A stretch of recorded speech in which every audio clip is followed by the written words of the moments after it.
Fernando Zacarias, okay, the program coordinator of MultiPOD mentoring. I'm going to introduce myself formally in a few minutes. But first, I would like to tell you what netweaving is. It's nothing else than networking, having a host, somebody to introduce people, two or more people. In that way, you have a more personal connection, and that will help you establish a more of a human contact. So that's what we are going to do today. The objectives of the meeting is first, what I told you already, to introduce ourselves. Part of the introduction is to share your greatest achievement in life now, and then your future expectations 50 years from now. Those two things are very difficult to think about. So I would like for you to stay in time to think about those now, okay? And then we are going to divide into groups. If we have as many people as register, we have 36 people who register, but sometimes they don't all participate. And the fourth point is to start a netweaving process of collaboration and support. That's what we want, transgenerational network through this netweaving seminar. And this is the agenda. We have already gone through the welcome and the objectives, and I will give you an update. Individual introduction of participants, we have 40 minutes. If we can make it less, that will give us more time for the discussion. However, we started 10 minutes late, so indulge us and please try to stay 10 more minutes if you can.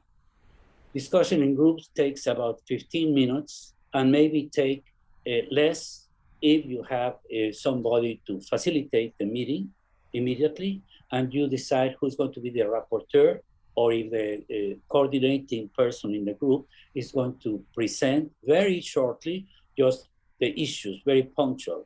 For example, you discover that cinema will no longer be available, or whatever, that's the main issue in 50 years from now. And then the conclusions and the next steps. And here's where we will talk about the network that we're trying to start. The webinar will last longer than usual. It's not 1 hour, it's going to be 90 minutes. So I'm going to give you first a 5-year summary in just one slide about MultiPOD mentoring in the last 5 years, including this year. 80% females and 20% males. And that reflects what has been occurring in health, in public health, and international health, and now global health, and later on planetary health. More and more women are joining, and less men are getting into those careers. So what I tell my mentees is that the world is in good hands. We're going to have good planetary health. Main mentors is finally we reach 50-50, almost 50-50. And that's very good because the first year we had 90% male and only 10% female. I put in bold the number of the disciplines. And the reason for that is because what we want to do, the approach to global health, human development, and environmental policy and management is through an interdisciplinary approach. And bear in mind that we have about 40% of our mentees are from different disciplines that have no direct contact or are not directly related to health. For example, we have civil engineers who have never worked on health. We have lawyers, et cetera, et cetera. And that's important because we want to be an all-inclusive program. And another point is we have people coming from more than 120 very good, most of them are very good and well-recognized worldwide institutions, including Harvard, for example, Oxford, Peking University, et cetera, et cetera. Now, this is what we expected to have by 2021. And actually, we have done that. We include 19 time zones right now. And in the next slide, you are going to see that we have 102 countries in the program. And it's not only the countries where you were born, but also the countries where you study or work. Why? Because if you have been in one country for 1 or 2 years, you know basically that country, what's going on in that country and what that country is. And that's what we need, somebody who can tell us if somebody wants to go to Cambodia, we know somebody who knows about Cambodia. We need more people from Africa. We need more people from the Americas because we have 48 countries and territories here, and Africa has 50 something people, and the same thing with Europe. Yeah, we have about half. And we need most people from everywhere, except perhaps Oceania, but we have Australia and New Zealand now in the program. But everybody's welcome to join. And my last point here is that this is a program that has 5 generations, five sociological generations, starting with some of the old mentors. We were born during World War II and are in our late 70s. Then we have the baby boomers and Generation X. Those are your parents, Generation X. So we have those 3 generations as mentors. And then we have the millennials. And here we have about 12 or 13 people. Some of them were former mentees and now they are mentors. And this year we have Generation Z. And one example I can see is Nathan Root. Those are the ones who are going to be in charge of what we predict today, okay? And most of the millennials are going to be there. And we will have a new generation joining MultiPOD in the 30s. What I'm going to do now is pass the microphone to Charlie, who is the assistant coordinator. But before that, I'm going to introduce myself. And she's going to give you the instructions again. But what we need to do is, my name is Fernando Zacarias. I'm a medical doctor, and I have worked in public health for 44 years. 11 years, I was a clinician. I am from Mexico. Half my family is Lebanese, migrated to Mexico, and the rest of the family is Mexican, and that means a blend of people from the Iberian Peninsula, mostly Northeast Spain, and the Native Americans. What I'm doing now, you know, I'm the principal mentor and program coordinator of MultiPOD. The future gets shorter every time, but I would like to see all of you achieve what you want to achieve, even if I'm in another planet. A surprising talent that people will remember about me is 60 years ago and 55 years ago, I was a lead dancer in a Darki group, that's the Lebanese folkloric dance. I became a black belt, and what else I was good at? I think I could hold my breath for 2 minutes, if you can remember that.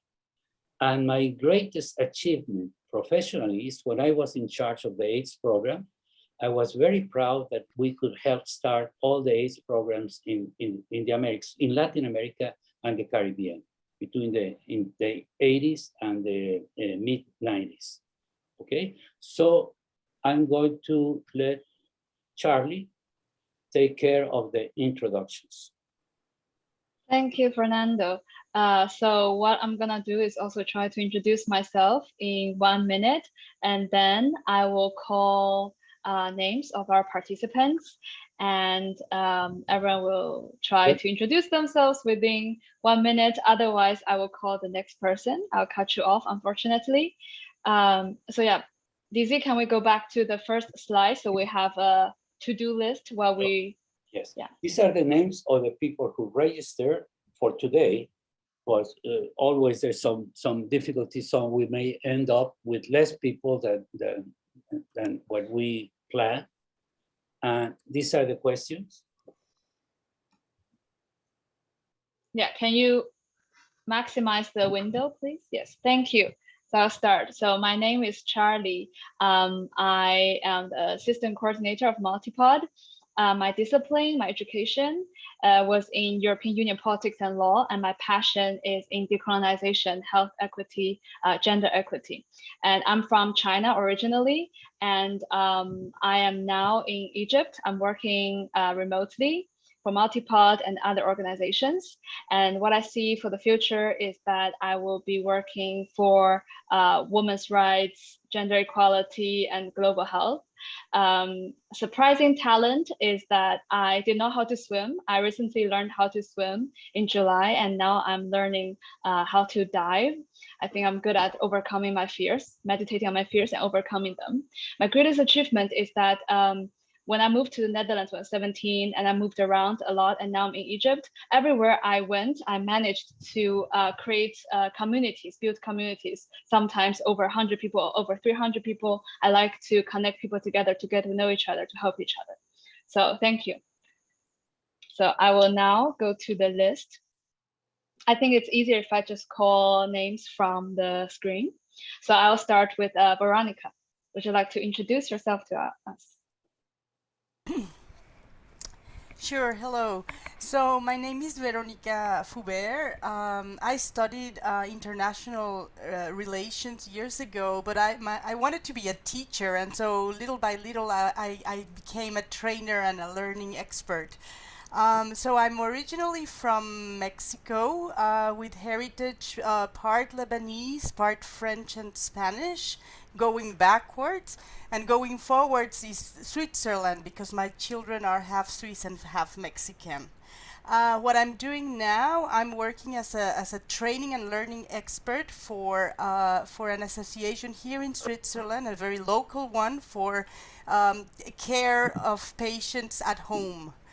And the future that I see has to do with that, has to do with how we grow old in the best way possible. I would say that, I mean, I'm surrounded by people that are so talented artistically, and I cannot even, do a little drawing, but I think one of my talents is bringing people together.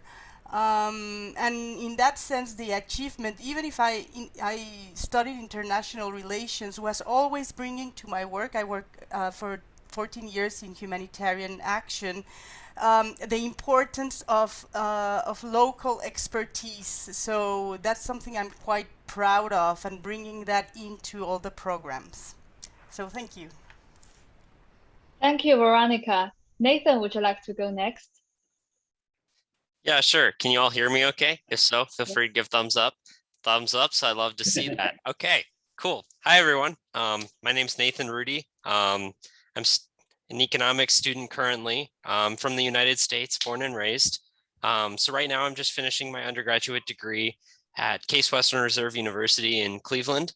In the future, I hope to continue to explore how organizations and how within organizations, how they work together, they can promote not just global health, but the well-being of individuals. So organizational health and how it leads to individual health, public health, population health, etc. And I'm just looking forward to various ways of exploring that. Surprising talent that people will remember. I'm a very avid Sudoku player in my free time, so I can solve a Sudoku in a little over 1 minute. Some of the easier ones. I don't know, it's just a hobby I enjoy doing. Greatest achievement, as of right now, let's see. I worked for the past year or so on the CoronaNet research project, which was documenting policies to respond to the pandemic. A few months ago, I received word that a brief that I co-authored with one of my colleagues over in Abu Dhabi got accepted to be published by EU's Periscope, which is EU's website describing the coronavirus. And so kind of in a bureaucratic limbo with that is my understanding, but I was very excited to hear about that and to hear that, even though I have a lot to go, I'm still contributing to the understanding of the present day. Do I call on someone next or? Thank you, Nathan. Anna Maria, would you like to go next? Yeah, Charlie, of course. Hello, everyone. I'm happy to seeing you, hear you again. This is my second year of MultiPOD. So to introduce myself, my name is Anna Maria, and my discipline is with a pharmaceutical background. I have a Master of Pharmacy. Country where I originally came from is Serbia, but my father. He was coming from Slovenia. So parallel with the Master of Pharmacy, I wanted to change, like to learn Slovenia also. So I was part of that country like a couple of months. What else? What I'm doing now, I'm part of the regulatory affairs in one international company based in Belgrade. So we communicate with whole of the Europe. What I want to do in the future is actually to implement a better local regulation here, just to provide to the patients faster medicines and medical devices. One of the greatest achievement actually is because we have like an audit period in my company, and I was part of the implementing of some changes in the future for whole balconies. So yes, I'm young enough to do that. I was so proud of myself. And yeah, people also mentioned like a lot of surprising talents. Well, I'm playing piano, like I was 7, I think I started. And like a couple of months ago, I learned to whistle, like whistling. So I have a talent for a melody, but not for whistling. And I was so happy when I learned that. So yeah, I think Do that's that now? Just one whistle. yeah. Okay. That's all. Good. Thank you. Ori Solomon, would you like to go next? Sure. Hi, I'm Ori. My background is in microbiology and immunology, as well as I did my master's in global health in Spain at IS Global. I'm currently in Canada, in Montreal. Heritage-wise, I was born in Israel. My parents are Romanian Jews. They moved to Israel and then had me and my sister, and then we moved to Canada. What I'm doing now, I'm currently at McGill doing my PhD in microbiology, studying multi-drug resistant TB, MDR-TB, epidemiology and pathogenesis. In the future, I would like to do clinical microbiology. That's my ultimate goal. I think it's a very fascinating career, and I'd like to do clinical microbiology in a global health context. A surprising talent people will remember. Well, I play the violin. I've played the violin for over 20 years now, but I think a more memorable talent that I have is saying what I think is the right joke at the wrong time. Doesn't come in handy, but it's definitely a talent. My greatest achievement, I think my greatest achievement will be starting my PhD. So I just started it fairly recently, about a month and a half ago. And I've achieved other things, but I'm very proud of where I've ended up. It's been a long and winding road. And yeah. Yes, Ori, let me say something. We had a mentee last year, Maxime Estreta from France. He's at the Institut Pasteur, and he's working on tuberculosis, on research tuberculosis. So I'm going to put you in touch with him if you want to. Sure. That would be the first Netweaving. Okay. Yeah, that'd be great. Thank you. Thank you, Ori. Chang-Vu, would you like to go next? Can you hear me well? Yes. Yeah, so hello from Hanoi. So I'm Vietnamese, 100% Vietnamese. So my name is Chang. We pronounce it as Chang, and you can see on the screen. And it means intelligent, according to the fortune tellers that my parents consulted before giving birth to me. Having said that, they were very worried because they thought that intelligent women would be troublesome to the society. Now, that led to my gender activism since childhood. So what I'm doing now, I'm both a gender activist and also a social entrepreneur working in the field of online education. Oh, can you hear me still? Mm-hmm. Yeah, good. Yes. In the near future, yeah, all right. In the near future, I just want to have a book, a short story published. And a surprising talent that people often remember me is the ability to talk for hours. And I can talk because I get energy from people. So the greatest achievement. So I just told you that my parents do not believe in the power of women. Besides, they used to be very homophobic. So my greatest achievement is that over the past 2 years since I came home after studying and working abroad, I convinced them.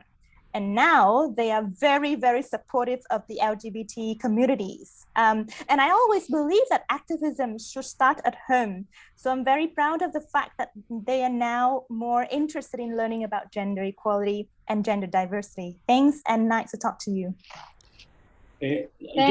Just one word about Chang. Chang is not intelligent. She only speaks 5 or 6 languages, and her stories are superb. And I already asked her. We have on the website an area section called Salon. And Ana Maria, for example, has contributed one video of her playing the piano. So I asked Chang to do that and send us one story or all, well, a few of them. And please buy her book when it's published, because you are going to really enjoy what she talks about. Okay, sorry. Thank you. Charlie, I hope I pronounced your name right. Would you like to go next? Sure. Hello, everyone. My name is Charlie Smith. I am from Nassau, the Bahamas. I am a 4th-year medical student, so I'm in my remaining 2 years of the program. And in the future, I hope to pursue a specialty in internal medicine, and just be able to serve my community in various, as well, of course, working in a hospital setting, but as well as exploring clinical settings, working in the community, just learning about different aspects of the healthcare system within my country, as well as wherever the specialty might take me. I would say that my greatest achievement, apart from matriculating to medical school, would be just the different opportunities that I've had to travel on various missions trips, just to learn about countries and communities and to be able to serve. And a talent that people will remember about me, I play 3 instruments: the guitar, piano, and ukulele. I sing, as well as I'm a poet and blogger. Wow, Charlie, I'm so happy to meet you, to finally get to meet you. Please contribute a ukulele singing video to our salon. And is Perry Gomez still the minister, or you don't know him? Yes, I do know him, but our Minister of Health actually just changed a few weeks ago because of a recent election. So it is now Dr. Michael Darville, if you know him. No. I know Perry Gomez and other people from the Bahamas. Okay, thank you. Thank you. Thank you. Arlette, would you like to go next? Hi, good morning from Panama, and I'm Arlette. I'm originally from Panama, but lived over 30 years abroad doing a bunch of stuff. Initially as a physician, a psychiatrist, and a sexologist in Brazil. That took me to start working with HIV in 1982 and in Sao Paulo. That then took me to my next career, which was global health. Right now, I'm still involved in global health, but I'm a social entrepreneur, delving into the use of technology for aging, and also for the development of serious games for social impact. And I, let's see, well, I come from a mixture, like many Latin Americans, from a mixture of people from all over the world. I don't know, I guess my talent, I don't know, probably is when Ori said about saying good jokes at the wrong time, maybe it's about having ideas that it's not the right time. Many friends tell me that if I have an idea, I just have to wait 5 to 10 years for people to understand it. So, but I like cooking, I like fusion cuisine, so always inventing something.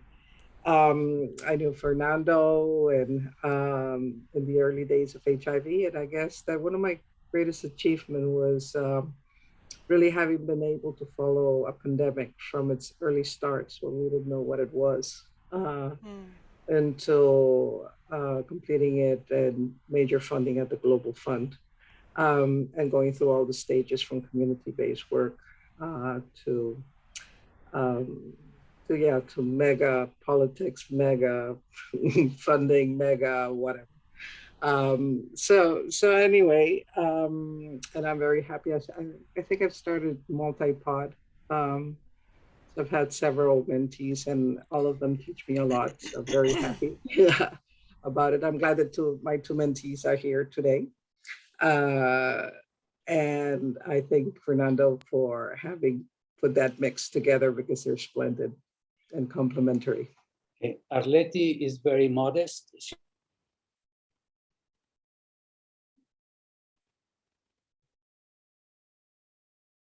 I cannot hear Fernando, right? Yeah, I think Fernando froze. Okay, I think we'll move on to the next one. Alberto, would you like to introduce yourself? Sure. Hello, everybody. I am Alberto Concha Isman from Cali, Colombia. I had the fortune of being invited by Fernando to the very beginning of this magnificent work of multi-pod mentoring in the Americas, in the world. I would say I am medical doctor, epidemiologist from the London School of Hygiene and Tropical Medicine.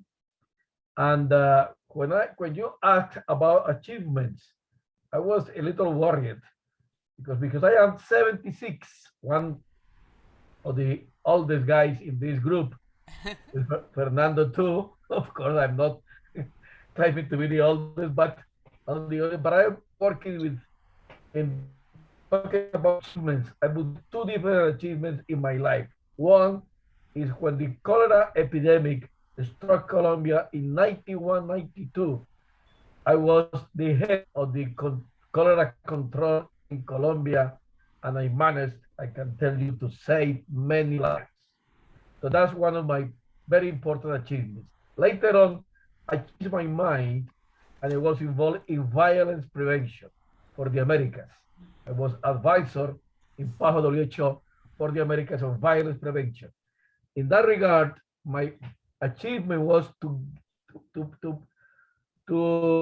recover, to recover young people that were involved in violence, in gangs, to be part of social life normally, and also to help women, many women that were victims of violence by their husbands, to be at front line in the fight against violence against women. Back to Colombia in the year 2010, I retired from PAHO WHO at the beginning of 2010. I came back to Colombia. I'm still keep working on violence prevention. And now with this pandemic, I am again involved in the control of epidemics with my city, my country, with many friends, trying to do the best we can to help this situation. Talking about talents, my best talent, I would say, is to be friend of Fernando Zacarias, so to speak. Fernando is one of my best friends in PAHO. And I say that because have a good friendship, have a very people who trust is a talent we have to fight for. We have to fight that. I don't play any instrument. I sing, not very good, but I like to sing. I like to play chess. I'm a good chess player. Some of you would like to fight with me in chess. And I'm a very good dancer, salsa dancer, Colombia's one most important dances. So I am very happy to be here and very glad to meet you all and still working with Fernando and the group. Thank you. Thank you. Can I ask, Veronica, is it possible for you to share the screen of the slides? You can take your time while I call the next participant. Pierre, would you like to introduce yourself?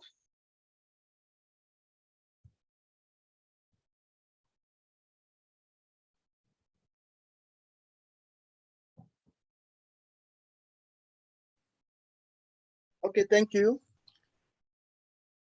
I'm Pierre Fernando. I'm a French speaker. I don't know if I can speak in French or English, but I'm not fluent in English. We understand you very well. Would you like to try in English? Okay. So I'm Pierre Fernando. I'm from Guinea. I live in Conakry. I'm a physician.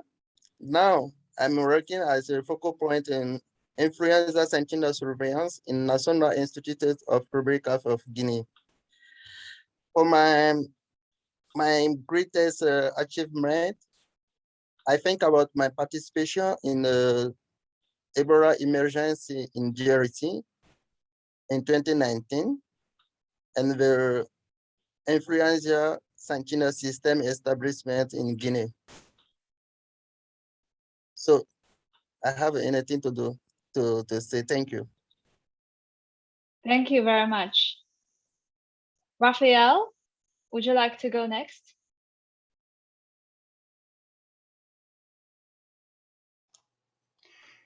Yeah, hello, my name is Rafael Massin. I'm a medical doctor. I have a master's degree in public health.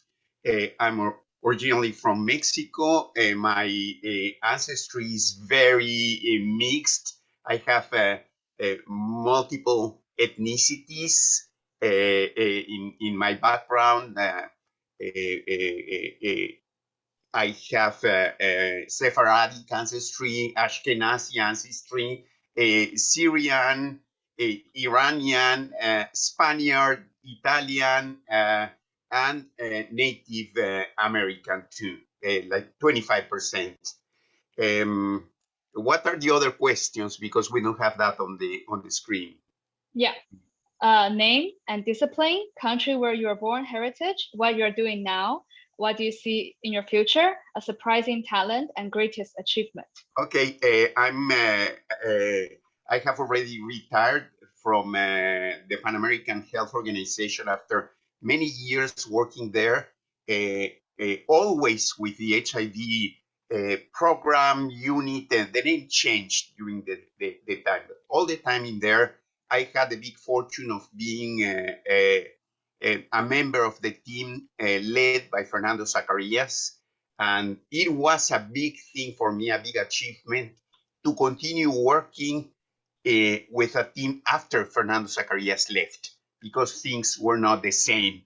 Nevertheless, I think we continue doing great things despite all the obstacles, hurdles we had by working in a very complex context, in a complex bureaucracy, and with different leaders who had different visions about where to go. I'm working now as a retired person in doing consultancies and a lot of mentoring. Most of it with MultiPOD, but I do mentoring in other contexts with many young professionals. I even have some adopted mentees who were people who were acquainted with mentees from MultiPOD and contacted me and said, can you take a look at my thesis or this or that? My big achievement in life was collaborating with Dr. Zacarias in the development of a very sound regional program and on HIV prevention and control, and creating the national AIDS programs in each and every country of the Western Hemisphere. And I also contributed in a very, very substantial manner in the development of the concept of sexual health, which was advanced by PAHO and by the World Association for Sexual Health. What I'm planning to do, I will continue doing consultancies. At current time, I'm working with some institutions in the analysis of the interaction between healthcare systems, or how healthcare systems are being impacted by the COVID epidemic, how care for people with HIV is being affected. and I will do that until, I don't know, until I can't do it. I'm still full of stamina. Surprising talent. I sing opera in a almost professional manner. I play several instruments. I play piano badly, violin badly, oboe, flute, clarinet, etc. And I'm absolutely crazy for foreign languages. So I'm studying several foreign languages in my spare time. In this moment, I'm studying Farsi, Persian. My greatest achievement, as I mentioned before, was the development of this concept of sexual health that is used by the World Health Organization. Rafael, Thank you very much. I'm sorry, I was out, my computer didn't work for some time. Rafael is one of the ones who really work on starting the programs in Latin America and the Caribbean since 87, 88. And he's very modest. He's also tried to learn Russian and Norwegian, and I don't know how many languages. And he was one of the singers in the Sao Paulo opera. Okay, sorry. Thank you. Thank you. Haruko, are you ready to introduce yourself?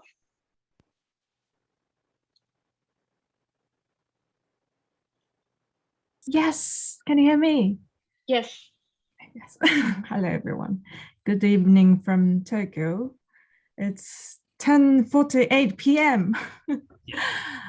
I'm Haruka. I'm a nurse specialized in international public health, and I'm from the MultiPOD 2020 cohort.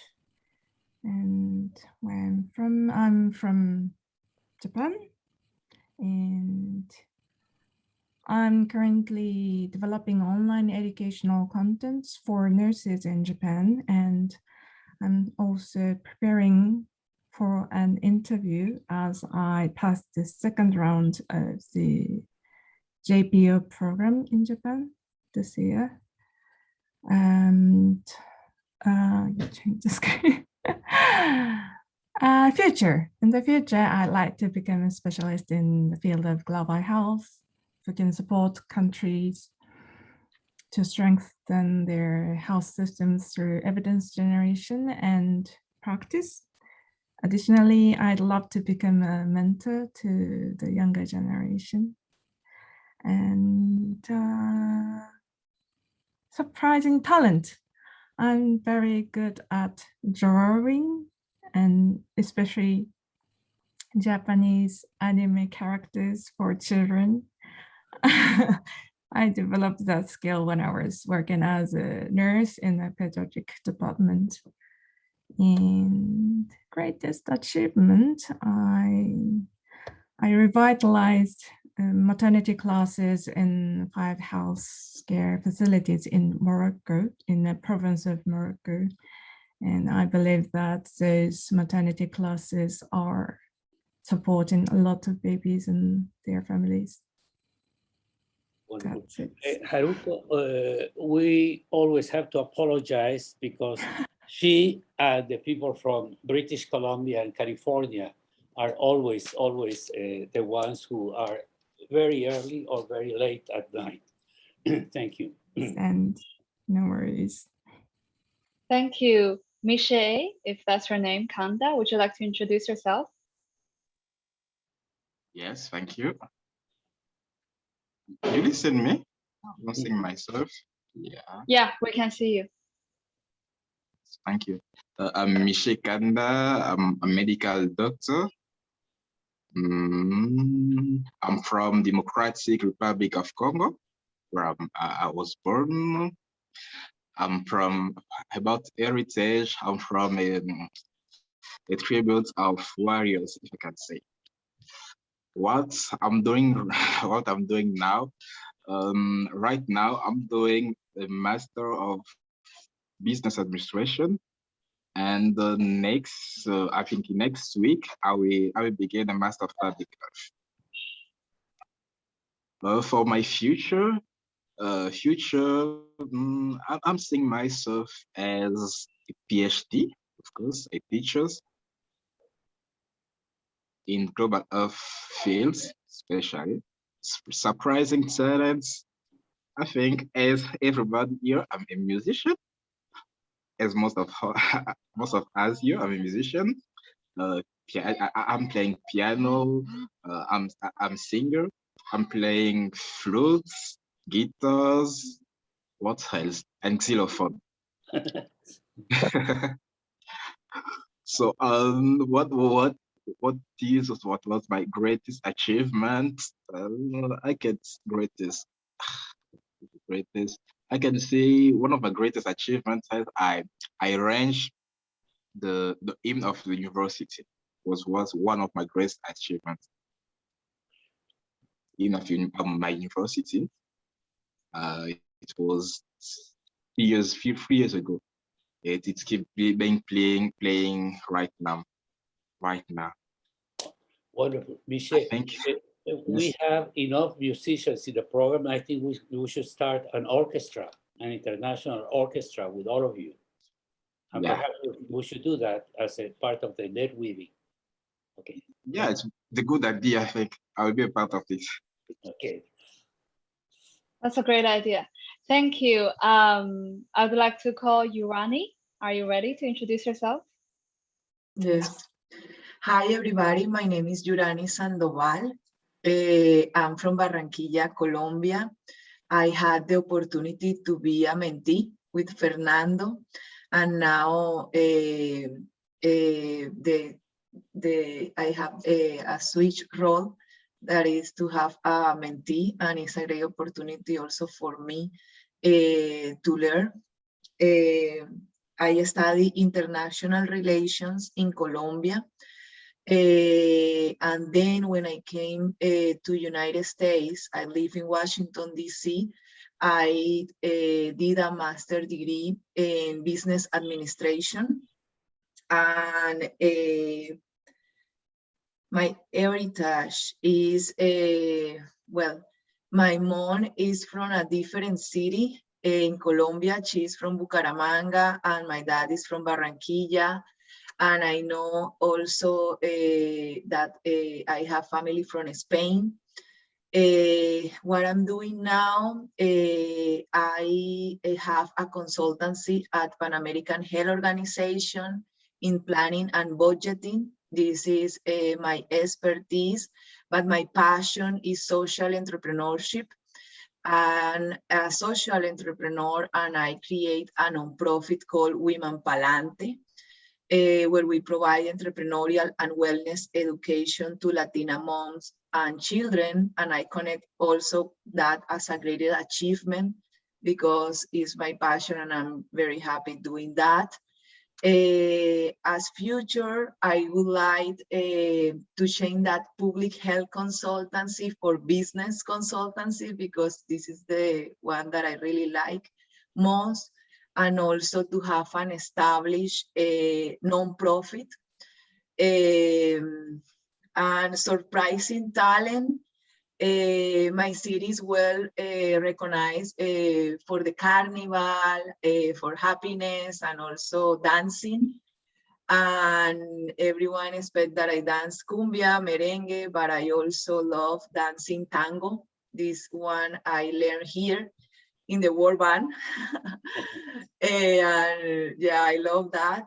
And yeah, that's for me. 4 words about Urani. She is very good. And if I want to add 2 more, it's very good. Thank you. Thank you. I would like to call Raiden. We have 2 more participants left. Raiden, are you ready to introduce yourself? Hi, yeah, I'm Raiden. I am a bioengineering student at Northeastern University. Currently, I'm an undergraduate, and sorry, we have a visitor today. This is my roommate's cat, Archie. So yeah, I'm currently taking a little hiatus from school right now, and I'm working at a biotech in Boston called Sigalon Therapeutics, working on chronic diseases and cell-based therapies. But in the future, I want to get more into global health, and just like in general, I don't really have a full out plan yet. But to add to the talent list of musicians, I'm a percussionist. My favorite instruments are timpani and four mallet marimba, so I will also join that band if you guys get it together. And my greatest achievement is just being where I am today, I guess. Wonderful. Wonderful. Thank you so much. Charlotte, would you like to go next?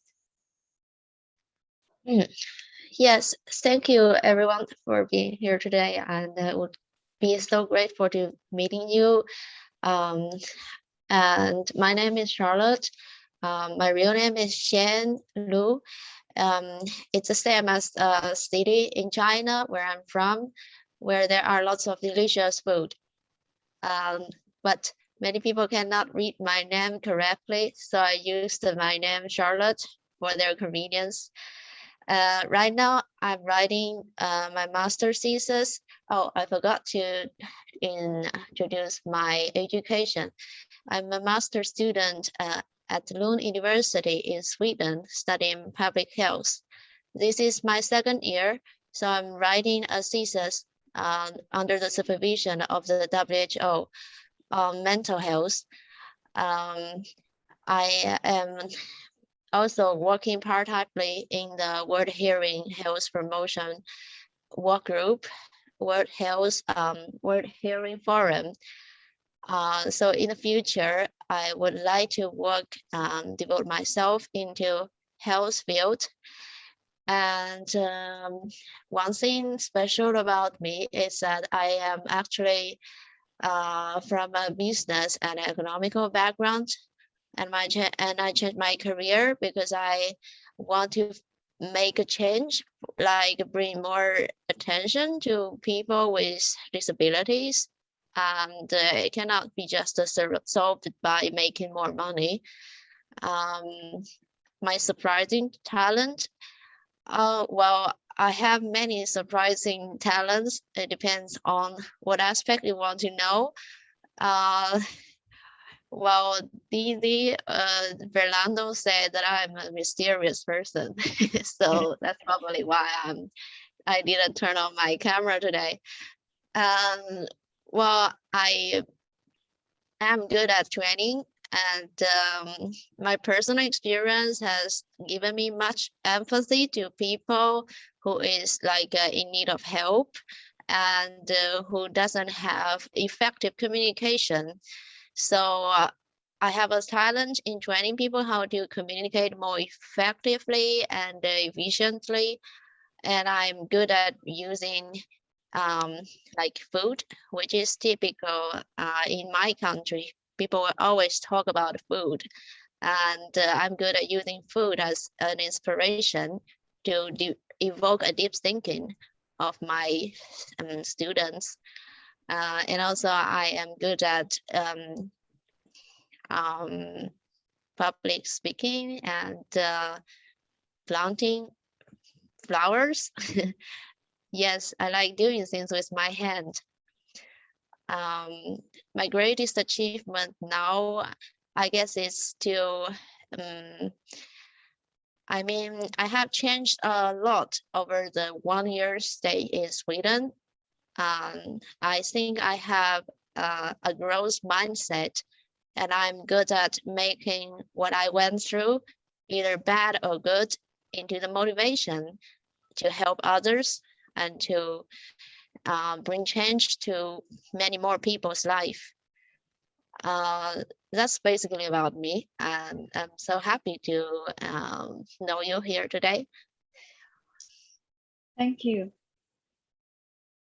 Thank you everyone for introducing yourselves. Now we have half an hour left, hopefully 10 more minutes since we started 10 minutes late. Fernando, would you like to introduce us to our discussion topic? Okay, we are going to talk about the future. And in the group discussion, as I mentioned, one of you is going to act as the facilitator, and each one of you is going to participate and predict one issue that you think is going to happen 50 years from now. And I'm not talking only about problems, but things that are going to be happening around you, because I will be in another planet at that time. And then the group will have to choose only one issue. You will move, then you will return to the main room, and we will have a plenary discussion, and each rapporteur will present very, very rapidly the issue. And in the discussion, people may ask, why did you choose that issue, et cetera, et cetera. So that's what we are going to do, both at the group discussion and the plenary session. If you can do that in less than 15 minutes, that will be great. But we have up to 15 minutes. And Charlie, you are going to send everybody to the room? Yes, so I think I will create 2 breakout rooms. So now, 1 second.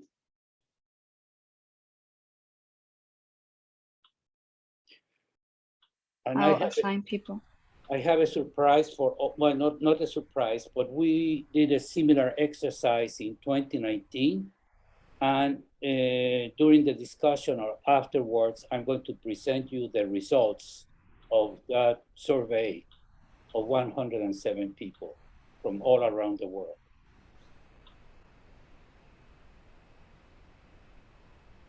So now everyone should have the invitation to join the breakout rooms, so you can just confirm.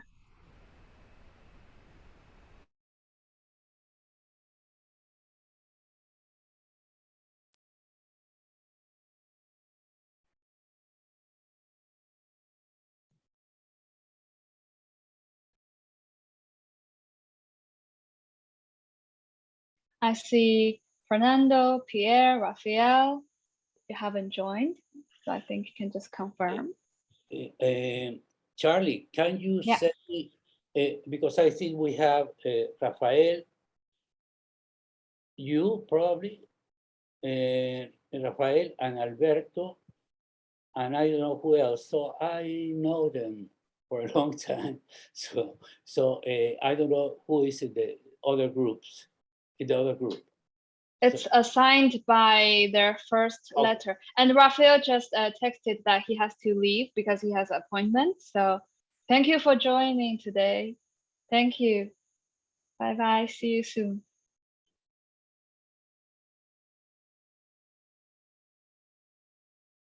Pierre, can you join a breakout room or?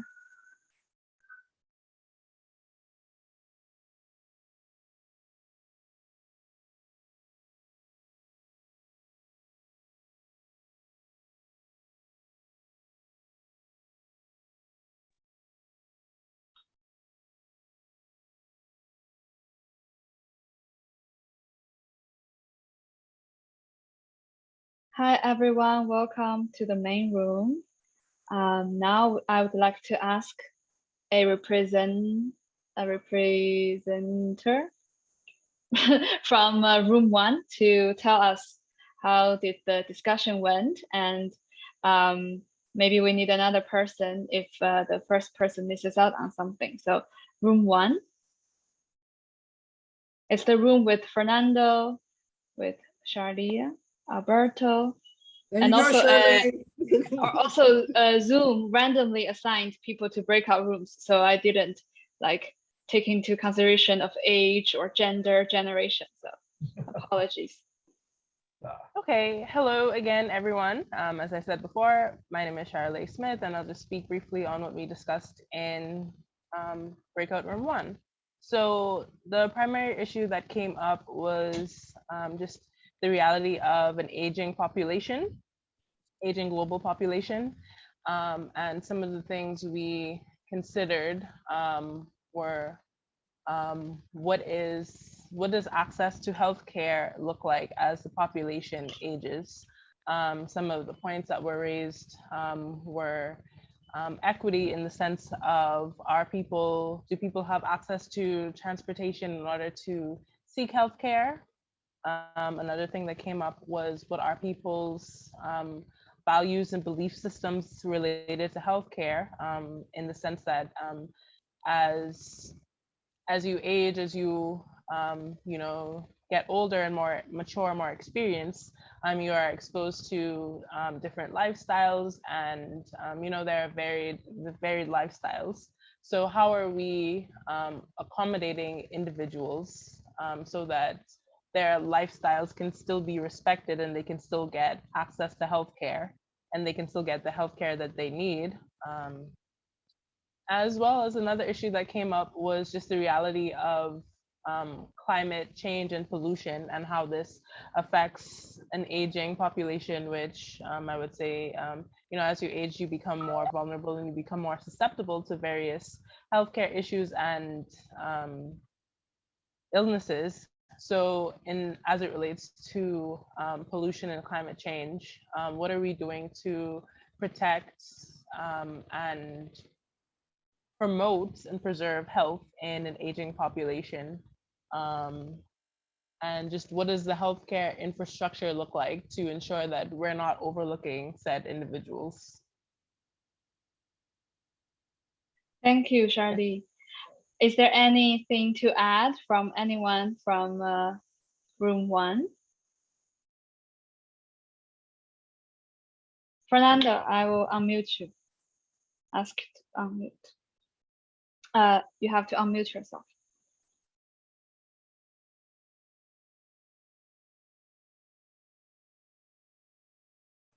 Okay, let me just mention that there were 2 other issues, maybe 2 or 3, but the 2 next ones to aging, which was number 1, and it was also the natality reduction and the health services, etc., was the climate and environment. And then the population movement and what that implies for all the countries. When populations migrate to another country, how is that going to affect or change the way the world is going to be 50 years from now? So that's my summary. I think that the bottom line that aging was the core theme, but what was the ecosystem of aging that needed to be seen as you project forward 50 years, knowing that it's a world of progressively endangered situations because of climate change, of massive migration that is still going to continue, of elements of equity that are probably going to continue to be less equitable as it goes. So how can you secure in 50 years' time aging that is happy, that is healthy, that is equitable, considering that the world is aging? Thank you. Can I invite room number 2 to present your discussion? Can I add something more? Oh, sorry. Sure, Just Charlotte, go ahead. Yes.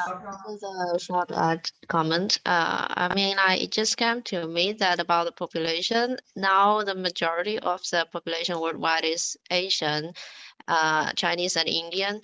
But now in 50 years, there's going to be more Africans. So it's a worthy question to think about, especially when it comes to migration. And it's going to be a huge population that needs when it comes to global health aspect, we definitely need more investment in health education, in equity, promotion, and I don't know, just to think about it, maybe also culturally, how do we transfer our mindset from the current one into a more diverse one in 50 years? Thank you, Charlotte. Yes. Thank you. Can I invite breakout room number 2? Yeah, sure. I can talk briefly about our conversation. So I think the main issue that we were all hovering around was the role of technological progress to either facilitate or deteriorate human connection. Originally, we heard about this on more of a microscopic level. Urani talked about, over the course of the pandemic, for example, as kids have gotten more used to phones and stuff like that. Now coming back in person, people don't necessarily know how to interact with people. Little kids are having to learn these social skills in settings later on that before they might have learned it much earlier. This was corroborated by, I believe, Veronica also talked about this, that, people are so used to being on their phones. It's hard to get people to know how to connect and feel connected with one another. I added a little bit about boundaries. Sometimes when our phones are constantly connecting us to other people, it's hard to know have those boundaries that allow us to be our authentic selves when we walk into a given room. So there's those individual, like more smaller scale, how does technological progress facilitate or destroy connection? And then there's larger scale pieces of that problem. Misinformation is an example we talked about. There's an awareness now as a result of the pandemic that misinformation and disinformation is a serious problem. At the same time, though, because information can go so much faster, the potential scope and pernicious nature of the problem just gets amplified as a result of that. So this is something we're already battling, and we will continue to battle at greater scale as time goes on. Thank you. Would anyone like to add something from room number 2?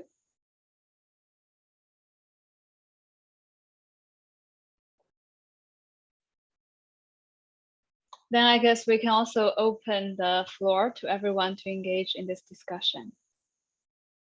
If anyone has anything to say, feel free to unmute yourself. Or DZ, would you like to comment on something first?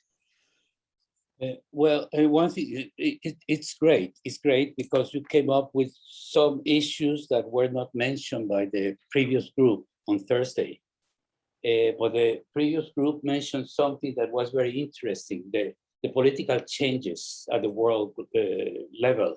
For example, they talk about less and less sovereign countries and more alliances, the disappearance of borders that will have to do with the changes in the population. As Chang mentioned, the populations are changing, the demographic changes. For example, the US is becoming more Latin American. The Latino community in the US is the largest one now, surpassing the Black and the Asian origin communities. So this is one of the changes. But what I would like to do is perhaps move you to what the 107 people said 2 years ago, and then we can all decide on which one is the main issue, because everything that you mentioned is good. You didn't talk only about problems, you talk about the issues. And the one that people talk a lot in the other group is what Nathan was mentioning about technology, artificial intelligence. And then what is going to happen when we have interplanetary travel 50 years from now, or planetary travel? The same thing that happened with aviation, for the first flight until there was commercial, first war and then commercial flying. And those are issues that we are going to confront. And they talk about the human connection that has to do with technology. And one thing that I would add is the issue that technology advances faster than ethics. And we are not prepared to deal with the ethics, for example, of genetics. What is going to happen? Artificial intelligence, being able to choose the sex or the health of the future generation, by eliminating some of the people who are not going to get born. So there is a connection between technology and ethics, and there are also the political changes. But the other group also coincided with the issue of aging and climate change and environment. So if you allow me, I'm going to present or go back to the presentation because I have 2 slides on what happened at the meeting that we had in Berlin in 2019 to discuss the results of that survey, worldwide survey. And you will see how some areas coincide with yours and some areas do not. Thank you, Fernando. Yeah, I just want to remind everyone about the time. We have like 10 more minutes because we started 10 minutes late and now it's 4:30 in Cairo, in Egypt, where I am. Okay. Do I need to get my slides again? If you would like to, yeah. Yeah, okay. Do you have the slides? Yeah, let me go back and get them. Just a moment. Okay. I'll do that before I share. It will take a few seconds. And this would be the end. It will take me about 6-7 minutes. It's opening now.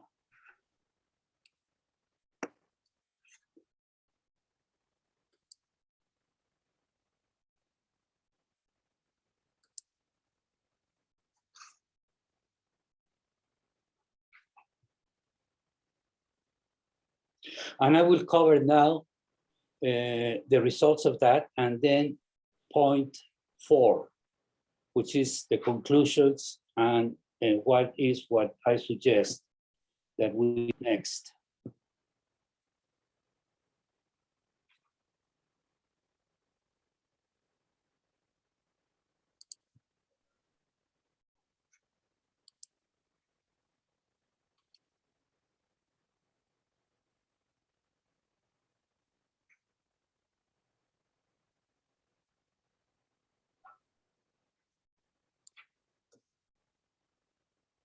Okay.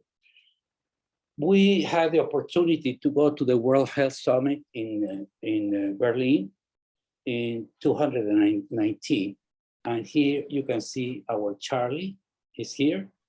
And who else from the group is here? Well, show you young people, only an old man here, but it reflects what the population of mentees is in a MultiPOD. We have only 5 men, and the rest of the 26 people are women, which goes very well with what we have demographically. At that World Health Summit, we had special session for ourselves in which we discussed 2 issues. One was the results of this survey, and the second one was the start of what I wanted to do in MultiPOD since 2018, since before 2018. Before when the program started as an objective number 2. And this is objective number 2, to try to build a network of young people from all over the world working in global health and human development. Now, as you can see, we have included environmental policy and management, what we call protection or preservation or conservation, because that's one of the important issues. We tried to start with MultiPOD Young Thinkers and Innovators in May of 2018. It didn't go well, but in Berlin, the group of young people was able to start something that is now called the Coalition for Global Health Innovation. And Charlie can give you more information on that later as part of the next steps, which is a group of young people led by a Serbian pharmacist. We have about 6 Serbian pharmacists in the program. And what they are trying to do is to start this group of collective, they have already started.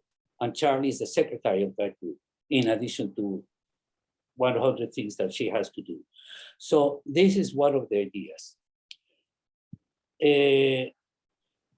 And this is the study, future challenges in global health and development in the next 50 years, and the perceptions of the different generations.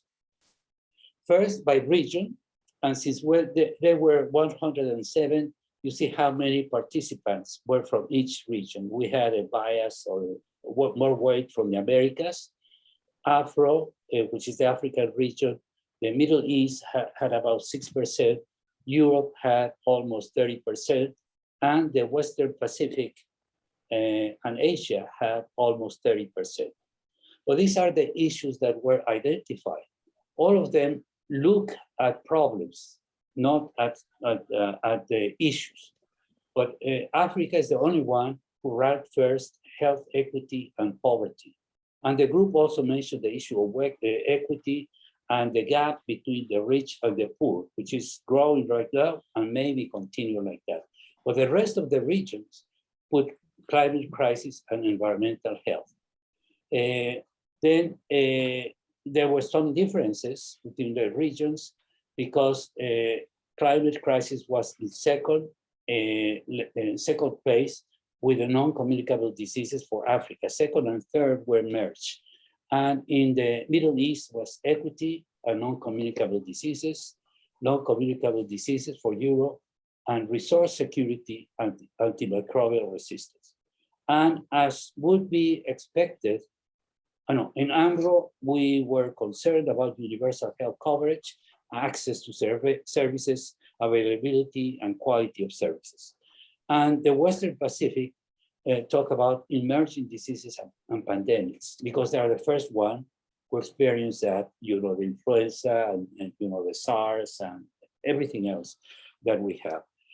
The second slide shows you the survey was online, 12 questions that we made. The group, the 3 mentees and myself designed the study and they conducted the study.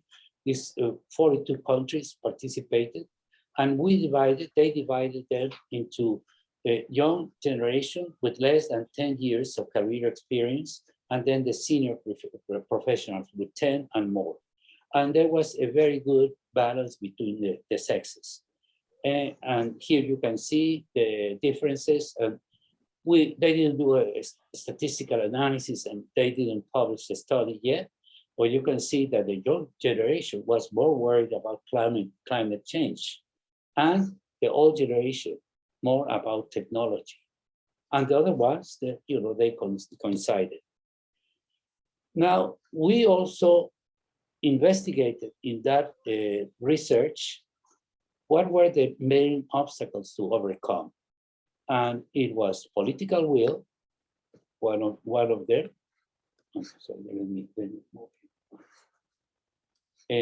Financial barriers, resource scarcity, and then the absence of regional and global collaboration as the main obstacles to what we need to have a healthy, sane, safe world.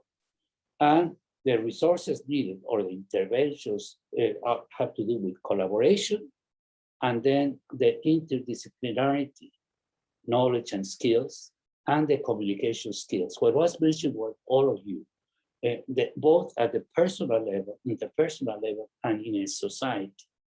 And they saw that related with everything, with migration, with population, with the aging of the population, with the new technology, etc., etc. So these are the main issues that were discussed by that group. Here, what I'm showing you, and this is the end of my presentation, it has to do with what we would like to have with your help. And what this is, we have these stars, or they look almost like coronaviruses. They are not coronaviruses. What they are is the idea of form a transgenerational intelligence network. The coalition is mostly young people. What I'm thinking in terms, as an old man, I'm thinking in terms of how can we have the different perspectives. You mentees, you teach us so much because you are moving from one side to the other. You are really multi-potentialized. You have so many interests, so many skills, so many abilities, and you get so much information, and I don't know how you can manage that. Plus you move from one job to the next. In my generation, we already knew If you were a physician, you knew you were going to be a physician for the rest of your life. And we only had a few careers. You were a lawyer, you were a business administrator, you were a chemist, etc., etc. So we are thinking about a multi-country, interdisciplinary, and transgenerational type of, I would say, coalition or network, collective intelligence network. We have not started that yet, but that would be an idea that I would like to pursue. And as an old man, that's something that we should build for the time that will come later, for the next decades in this century. This is my objective number 2 of MultiPOD. Then we're talking about netweaving as a mechanism for networking. What is what we are netweaving? And my friends, I need to talk about yourselves. A blend of intelligence and talent. Young people that we know because we have read your applications and now we have met you, and you have no idea of how smart. Each generation is more intelligent than the previous one, knows more, is exposed to more information and more changes and has to adapt. And your talent, there was nobody in this group that didn't have a talent that makes you unique. And what I'm talking about being unique is being memorable. It's not who you know, but who knows you. And I keep telling my mentees that if you are networking, it doesn't matter if you know the president, but what if the president knows who you are? That's what we are trying to do. Make yourself known. Then a network of action and ideas. And we are trying to get all of you be part of a community of well-rounded professionals. I mean, you also have your personal life, your family life, your talent, your extralaboral type of activities.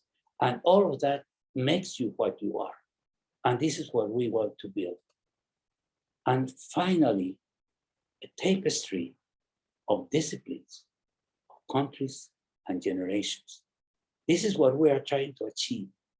The MultiPOD mentoring part is objective 1, but this is objective 2. And this is what makes MultiPOD different from any other programs. No other program has this networking ability.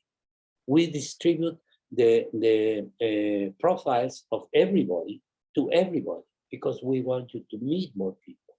And here there are some mentors that have seen, in addition to the mentors they see, their own mentors, they see somebody else as a consultant, you know, as advisors to other people for cultural things that a mentee needs.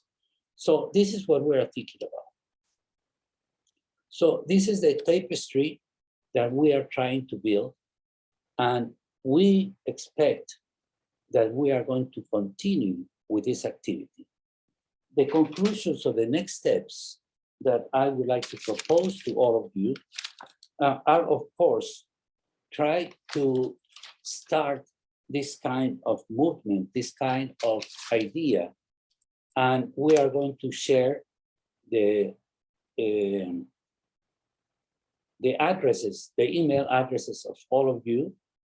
And before we used to send the applications to everybody, but then for the first time about 2 years ago, somebody protested that it was confidential and private, etc. So we are not doing that. We may have a shorter version of your applications or your profiles to send to everybody, both mentors and mentees. And the other thing that I would like to propose to you, and that's why we have recorded, you are the ones, mentors and mentees, that give prestige and visibility to this program. So if you allow us, we would like to put this on the website, and perhaps we can even edit and just introduce some of you. You are not talking about the program. This program is about you. And you are the ones who we want to show to the world that have joined our program. And If you don't opt out, we think that you accept that you can help us promote the program. You don't need to tell us if you opt out, but that's what we plan to do. If you have any reasons not to participate, that's okay. But the 1st of November, we will start with a new group, a new class for 2022. That means the application period and the registration for new mentors. And the application starts November 1st and ends in January 31st, 2022. And the program will start officially in March of 2022. Let me remind you of something. If you want to stay in the program, please just ask us or continue working with your mentor. Each year we have about 10–15% of young people who continue to meet with their mentor. This is not a one shot. This is not a one time. Or if later on in life you need to change a job or to find a job or you need advice for anything, please feel free to contact MultiPOD or your mentor specifically to do that. And we are going to keep organizing these types of webinars to have this netweaving. And we would like to have people to start telling us if they would be interested. The other two are our lead team. One is the company or the corporate page, and the other one is the group. And Charlie is in charge of that, but we ask you to please subscribe, introduce yourself through those groups, and we can start a community and then we can decide how to proceed.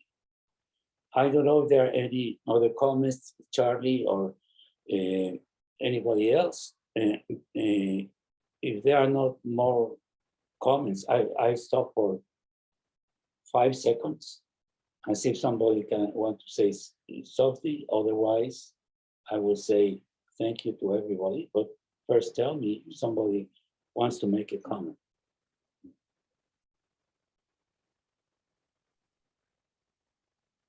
Five seconds are gone. Oh, Nathan, I saw your body language. You wanted to say something. Just want to say thanks for organizing this and thank you for continuing to provide opportunities for myself to grow. I'm certainly thankful. Others might feel the same way on this call. So I just wanted to say that out loud, that you're doing a lot and I see it, I appreciate it. And Charlie as well. Thank you so much for all you've done. Fernando, okay. Fernando, just a quick comment. I think all the ideas you have commented today and the result of these two group discussions, I think we should try to publish them in a special magazine, whatever it is, but we have to do the effort to publish this idea and how is it moving forward. That is great. If we have 2 or 3 volunteers that can go through the recording of both and make a summary of that, we have very good writers. And I can help in that group, and Charlie can also help. But we are coordinating 81 pairs of mentor-mentees. So we could dedicate enough time to that. But if 3 of you or 2 of you volunteer to do that and extract from the recordings that will be available the main issues for the discussion, then we can have a draft and then we can invite all the people and look at the draft. I volunteer myself to review, not to write down the first, but to review whatever is produced. Yes, yes. Okay. So you don't need to tell me that, but Alberto, okay, you don't need to tell us now if you volunteer for that, unless you want to tell us that you are eager to participate, because you will have to listen to 180 minutes of conversation and extract, or just the group discussions or the plenary session. And then out of that, and the ideas for the future, you can prepare maybe a 4-page summary of that can be published electronically or as a tangible type of publication. because that was one of the ideas we had for the coalition. We want you to be known, please, please. And we want to make you famous worldwide, young people. That's why we want have to leave.